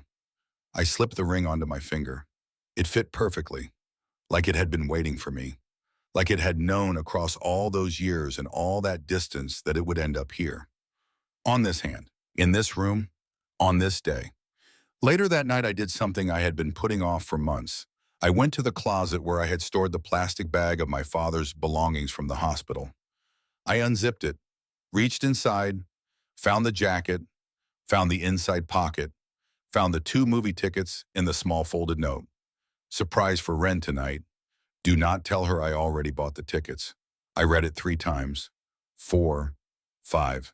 And this time standing in my mother's childhood bedroom, wearing my great-grandmother's ring on the first day of my 18th year, I finally understood what I was holding. My father had already planned the trip. He had already bought the tickets. Before I said a word that evening, before I begged or pleaded or insisted on the theater across town, he had already decided to take us. The decision was made before I ever opened my mouth, which meant it was not my fault. It was never my fault. A drunk driver ran a red light. That was the beginning and the end of it. Not my desire for better popcorn, not my insistence on the farther theater, not anything I said or did or wanted. A man drank too much and got behind the wheel and destroyed my family, and nothing I could have done differently that evening would have changed what happened. I had been carrying a weight that did not belong to me. For 8 months I had been Atlas holding up a sky that was never mine to hold. And now standing in a room full of ghosts who loved me, holding 2 paper tickets to a movie I never got to see, I set it down. I let it go. I pressed the tickets against my chest and I breathed, and the tears that came were different from any I had cried before. Not the tears of guilt, not the tears of grief, the tears of release, of something locked away for so long that its freedom felt almost violent. I cried until I was empty, and then I breathed again. And the air tasted different, cleaner, lighter. Like the air on a morning after a long rain, when the dust has been washed away and everything that was hidden is suddenly startlingly visible. That evening we gathered on the porch. It was Belle's idea. He wanted to look at the stars. The Kentucky sky stretched above us, vast and infinite, filled with more stars than I had ever seen in my life. Nothing like the city skies I had grown up with, where light pollution erased everything except the brightest points. Here you could see the Milky Way.